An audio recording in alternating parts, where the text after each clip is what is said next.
What would you do if the world laughed at you, but the sky itself had your back? Eleanor stood at the edge of the air show crowd, her hands clasped tightly in front of her faded blue dress.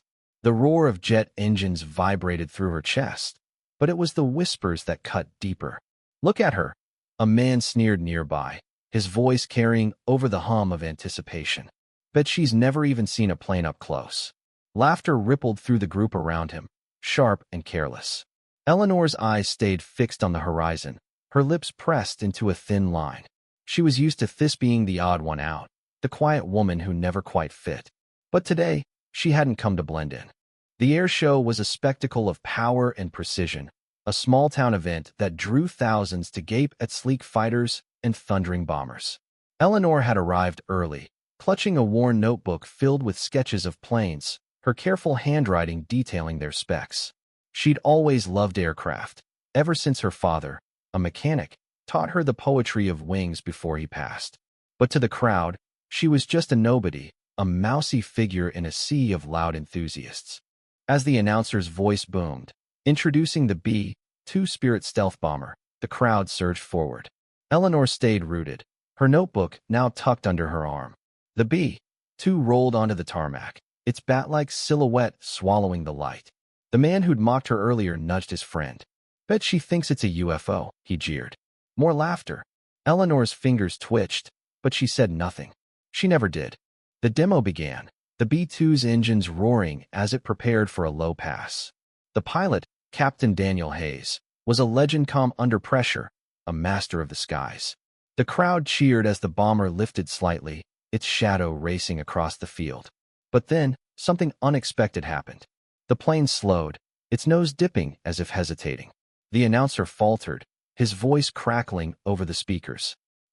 Folks, looks like we're pausing the demo." Murmurs rippled through the crowd. Eleanor's heart pounded. She hadn't expected this, not yet. Then, from the cockpit, Captain Hayes' voice cut through the speakers, steady but laced with an edge. "This one's for Eleanor," he said. "The woman you're all laughing at." The crowd froze. Heads turned, searching. Eleanor felt every eye on her, her face burning. The man who'd mocked her gaped, his smirk gone. "How does he know her name?" a woman whispered. Eleanor's breath caught. She hadn't told anyone out here. A young girl, no older than 10, pushed through the crowd, her ponytail bouncing. She clutched a similar notebook, its pages fluttering. "Miss Eleanor," she called, her voice piercing the silence.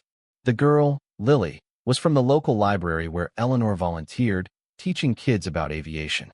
Lily had been the only one to listen when Eleanor shared stories of her father's work on bombers. Unbeknownst to Eleanor, Lily had written to Captain Hayes, her hero, telling him about the quiet woman who knew more about planes than anyone. Hayes' voice continued. "Eleanor's father helped build the B-2's legacy.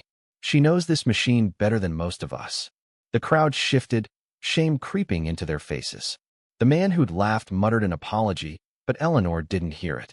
Her eyes were on the bomber, its sleek form now still, as if waiting for her. Hayes spoke again. "Eleanor, come up here." The words hit like a thunderclap. She hesitated, her legs trembling. Lily grabbed her hand, tugging her forward. "You have to," she whispered. The crowd parted, their silence louder than their earlier jeers. Eleanor walked toward the tarmac, her notebook clutched like a shield. At the bomber, Hayes climbed down from the cockpit, his flight suit glinting in the sun. He was younger than she'd expected, his eyes kind but fierce. "Your dad was my instructor," he said softly. "He talked about you, his brilliant daughter." Eleanor's throat tightened. She hadn't known her father's stories had reached so far. Hayes gestured to the B-2. "Want to tell them what this bird can do?" For the first time that day, Eleanor smiled. She stepped forward, her voice quiet but clear, explaining the bomber's stealth, its range, its heart. The crowd listened, rapt. The man who'd mocked her hung his head. Lily beamed. When Eleanor finished, Hayes saluted her. "That's the real show today," he said. The crowd erupted in applause, but Eleanor only nodded, her eyes on the sky. She'd come to honor her father, not to prove a point. But in that moment, she'd done both. As the demo resumed, Eleanor walked back to Lily, her steps lighter. The whispers were gone, replaced by murmurs of respect. She opened her notebook, tracing her father's old sketches. The B-2 roared overhead, its shadow passing over her like a quiet promise. Sometimes, the loudest voices aren't the ones that matter. Sometimes, it's the quiet ones, the ones who carry the weight of legacy, who teach, who endure, that change the world. Yindi.